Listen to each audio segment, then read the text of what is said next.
اعوذ باللہ من الشیطان الرجیم بسم اللہ الرحمن الرحیم یا بنی اسرائیل اذکروا نعمتی التی انعمت علیکم وانی فضلتکم علی العالمین۔ اے اولاد یعقوب، میں نے جو نعمتیں تم پر انعام کی ہیں انہیں یاد کرو، اور میں نے تو تمہیں تمام جہانوں پر فضیلت دے رکھی تھی۔ واتقوا یوما لا تجزی نفس عن نفس شیئا ولا يقبل منها عدل ولا تنفعها شفاعة ولا هم ينصرون۔ اس دن سے ڈرو جس دن کوئی نفس کسی نفس کو کچھ فائدہ نہ پہنچا سکے گا، نہ کسی شخص سے کوئی فدیہ قبول کیا جائے گا، اسے کوئی شفاعت نفع دے گی اور نہ ان کی مدد کی جائے گی۔ وَإِذِ ابْتَلَىٰ إِبْرَاهِيمَ رَبُّهُ بِكَلِمَاتٍ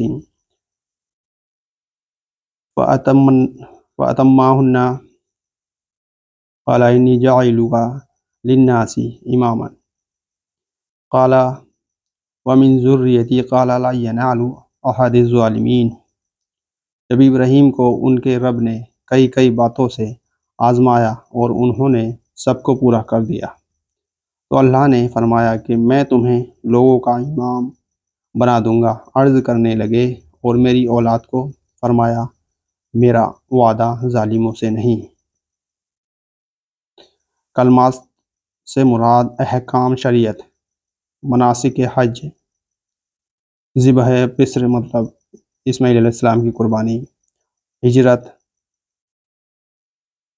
ایک جگہ سے دوسری جگہ جانا، نار نمرود مطلب نمرود نے جو ابراہیم علیہ السلام کو آگ میں ڈلوایا تھا وغیرہ۔ وہ تمام آزمائشیں ہیں جن سے حضرت ابراہیم علیہ السلام گزارے گئے، اور ہر آزمائش میں کامیاب و کامران رہے، جس کے صلے میں امام الناس کے منصب پر فائز کیے گئے۔ چنانچہ مسلمان ہی نہیں، یہودی، عیسائی، حتیٰ کہ مشرکین عرب سب ہی میں ان کی شخصیت محترم اور پیشوا مانی اور سمجھی جاتی ہے۔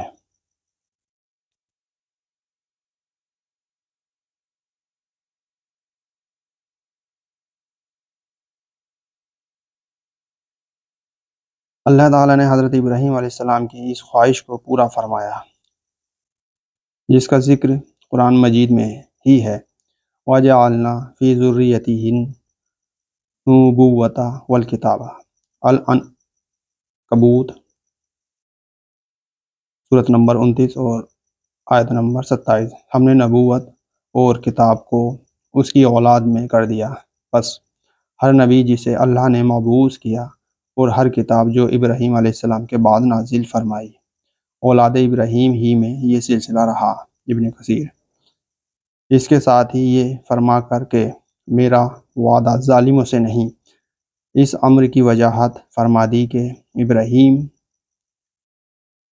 علیہ السلام کی اتنی اونچی شان اور عند اللہ منزلت کے باوجود اولاد ابراہیم میں سے جو ناخلف اور ظالم و مشرک ہوں گے، ان کی شقاوت و محرومی کو دور کرنے والا کوئی نہیں ہوگا۔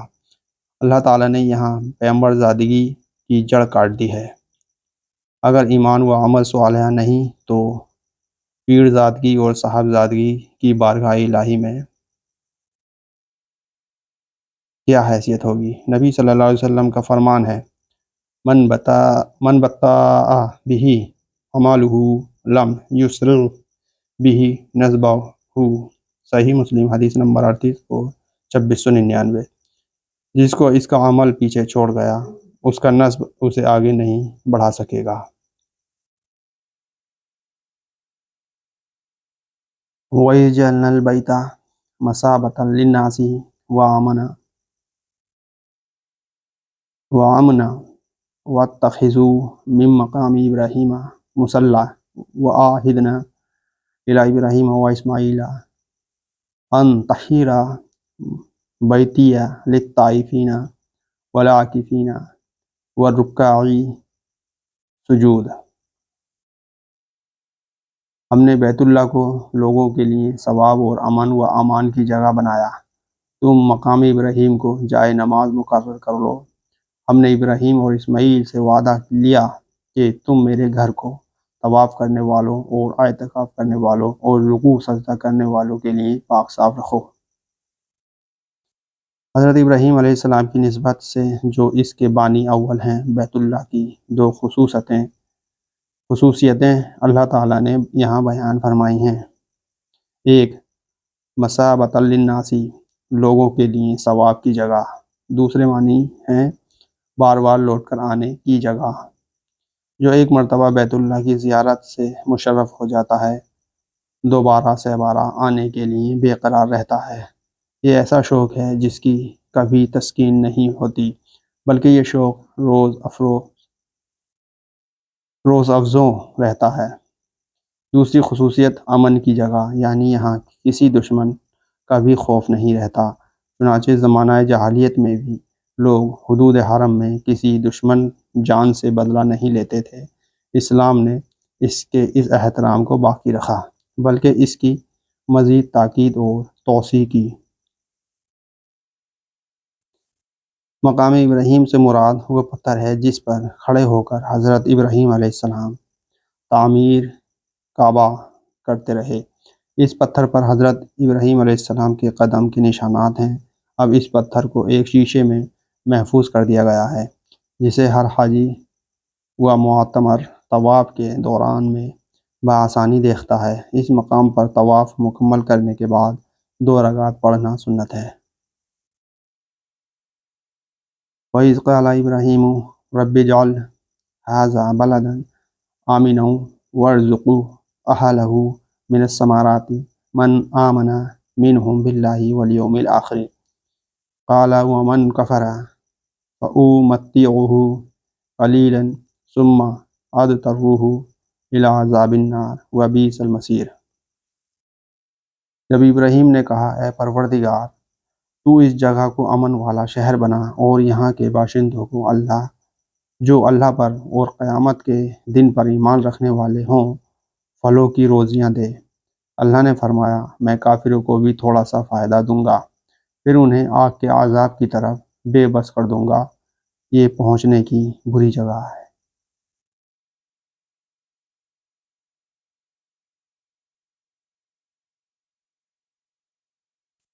اللہ تعالیٰ نے حضرت ابراہیم علیہ السلام کی یہ دعا قبول فرمائی۔ یہ شہر امن کا گہوارہ بھی ہے اور وادی غیر ذی زرع، یعنی غیر کھیتی والی ہونے کے باوجود میں اس میں دنیا بھر کے پھل فروٹ اور ہر قسم کے غلے کی وہ فراوانی ہے جسے دیکھ کر انسان حیرت و تعجب میں ڈوب جاتا ہے۔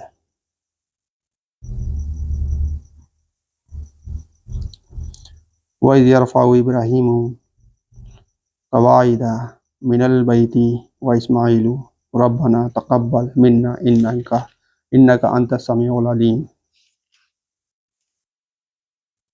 جب ابراہیم اور اسماعیل کعبے کی بنیادیں اور دیواریں اٹھاتے جاتے تھے تو کہتے جا رہے تھے کہ اے ہمارے پروردگار، تو ہم سے قبول فرما، تو ہی سننے والا اور جاننے والا ہے۔ ربنا وجعلنا مسلمین لک ومن ذریتنا امۃ مسلمۃ لک وارنا مناسکنا وتب علینا انک انت التواب الرحیم۔ اے ہمارے رب، ہمیں اپنا فرما بردار بنا لے اور ہماری اولاد میں سے بھی ایک جماعت کو اپنا اطاعت گزار رکھ، اور ہمیں اپنی عبادتیں سکھا اور ہماری توبہ قبول فرما۔ تو ہی بہت توبہ قبول فرمانے والا اور نہایت رحم کرنے والا ہے۔ ربنا وابعث فیہم رسولا منہم یتلو علیہم آیاتک ویعلمہم الکتاب والحکمۃ ویزکیہم انک انت العزیز الحکیم۔ اے ہمارے رب، انہی میں سے رسول بھیج جو ان کے پاس تیری آیتیں پڑھے، انہیں کتاب و حکمت سکھائے اور انہیں پاک کرے۔ یقیناً تو غلبے والا اور حکمت والا ہے۔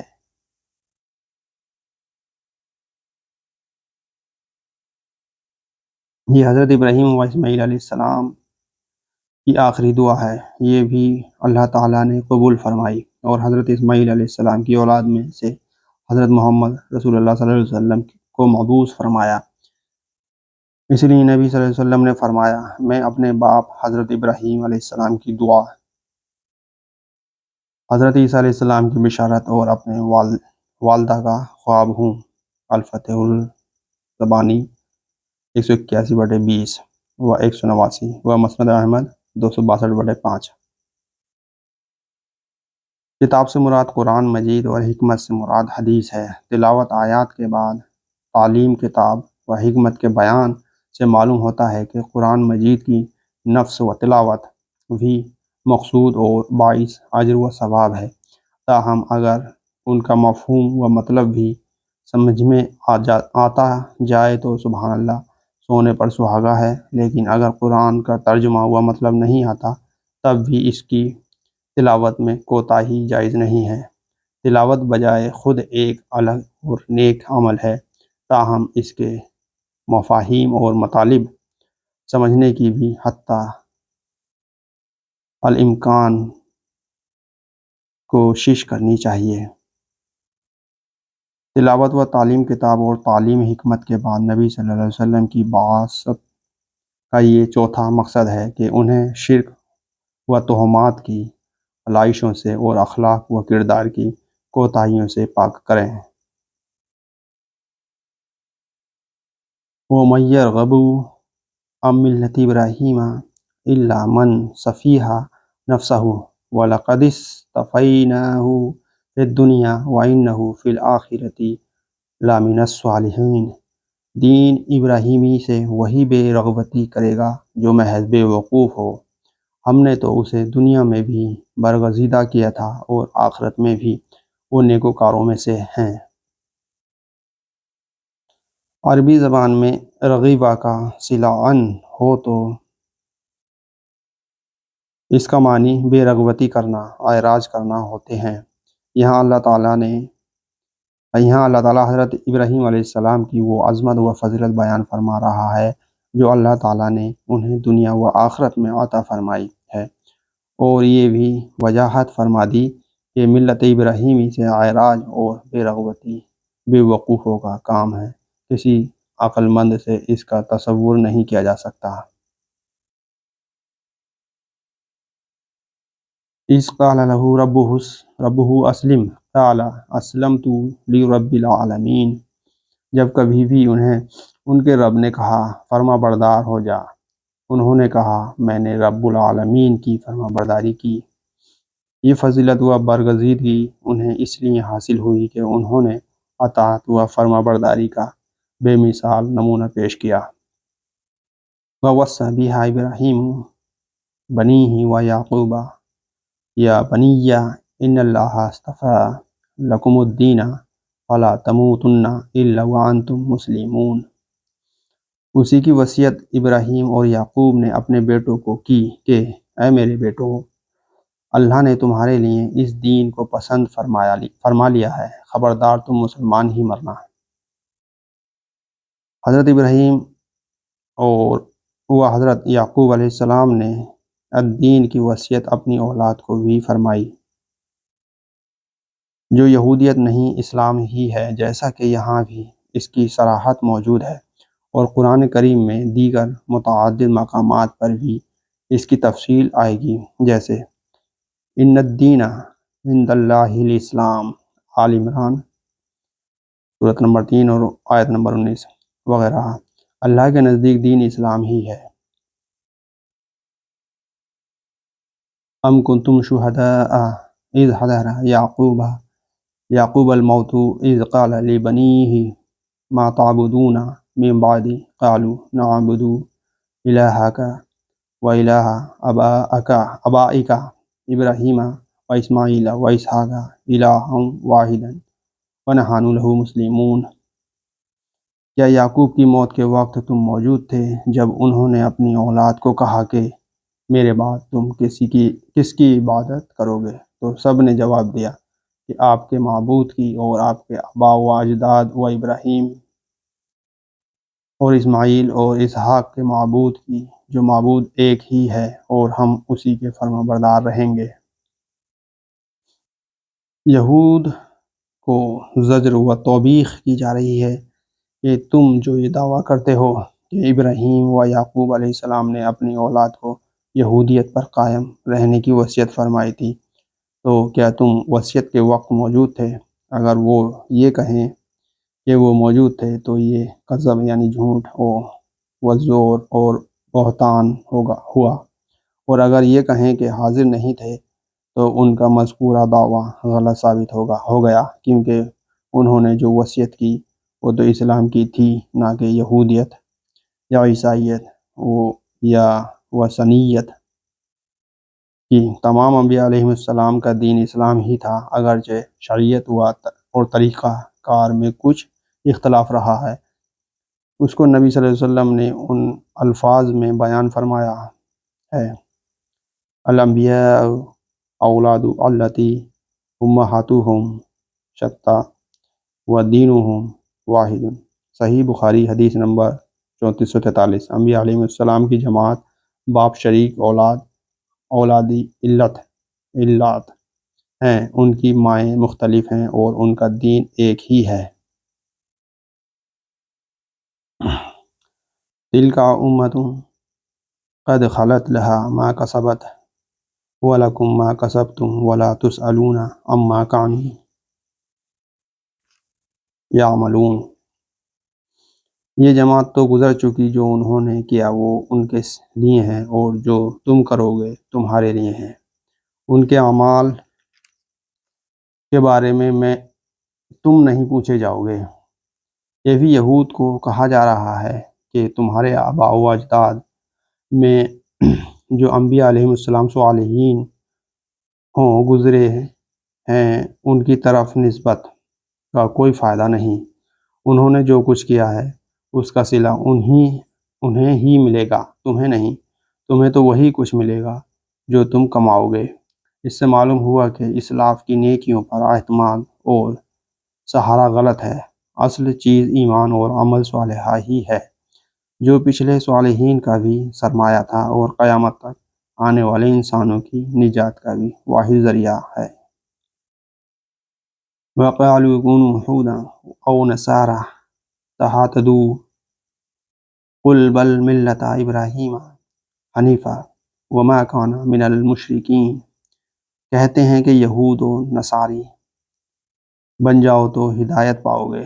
تم کہو بلکہ صحیح راہ پر ملت ابراہیمی والے ہیں، اور ابراہیم خالص اللہ کے پرستار تھے اور مشرک نہ تھے۔ یہودی مسلمانوں کو یہودیت کی اور عیسائیت کی دعوت دیتے اور کہتے کہ ہدایت اسی میں ہے۔ اللہ تعالیٰ نے فرمایا: ان سے کہو کہ ہدایت ملت ابراہیم کی پیروی میں ہے، جو حنیف تھا، اللہ واحد کا پرستار اور اسی کی عبادت کرنے والا، اور مشرک نہیں تھا، جبکہ یہودیت اور عیسائیت دونوں میں شرک موجود ہے، اور اب بدقسمتی سے مسلمانوں میں بھی شرک کا مظاہر عام ہے۔ اسلام کی تعلیمات اگرچہ الحمدللہ قرآن و حدیث میں محفوظ ہیں، جن میں توحید کا تصور بالکل بے غبار اور نہایت واضح ہے، جس سے یہودیت و عیسائیت اور سنویت دو خداؤں کے قائل مذاہب سے اسلام کا امتیاز نمایاں ہے۔ لیکن مسلمانوں کی ایک بہت بڑی تعداد کے اعمال و عقائد میں جو مشرکانہ اقدار و تصورات در آئے ہیں، اس نے اسلام کے امتیاز کی دنیا کی نظروں سے اوجھل کر دیا ہے، کیونکہ غیر مذاہب والوں کی دسترس براہ راست قرآن و حدیث تک نہیں ہو سکتی۔ وہ تو مسلمانوں کے عمل کو دیکھ کر ہی یہ اندازہ کریں گے کہ اسلام میں اور دیگر مشرکانہ تصورات سے آلودہ مذاہب کے مابین تو کوئی امتیاز ہی نظر نہیں آتا۔ اگلی آیت میں ایمان کا معیار بتلایا جا رہا ہے۔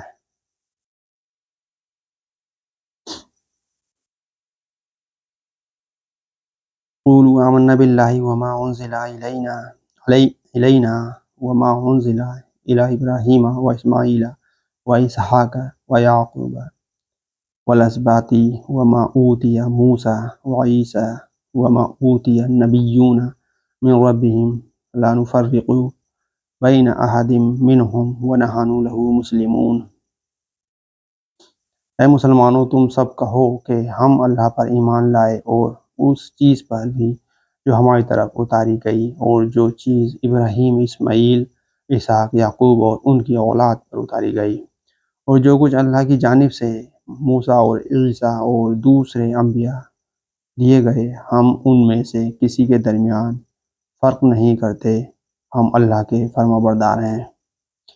یعنی ایمان یہ ہے کہ تمام انبیاء علیہ السلام کو اللہ تعالیٰ کی طرف سے جو کچھ بھی ملا یا نازل ہوا، سب پر ایمان لایا جائے، کسی بھی کتاب یا رسول کا انکار نہ کیا جائے، کسی ایک کتاب یا نبی کو ماننا، کسی کو نہ ماننا، یہ انبیاء علیہ السلام کے درمیان تفریق ہے جس کو اسلام نے جائز نہیں رکھا ہے۔ البتہ عمل اب صرف قرآن کریم ہی کے احکام پر ہوگا، پچھلی کتابوں میں لکھی ہوئی باتوں پر نہیں، کیونکہ ایک تو وہ اصلی حالت میں نہیں رہیں، تحریف شدہ ہیں، دوسرے قرآن نے ان سب کو منسوخ کر دیا ہے۔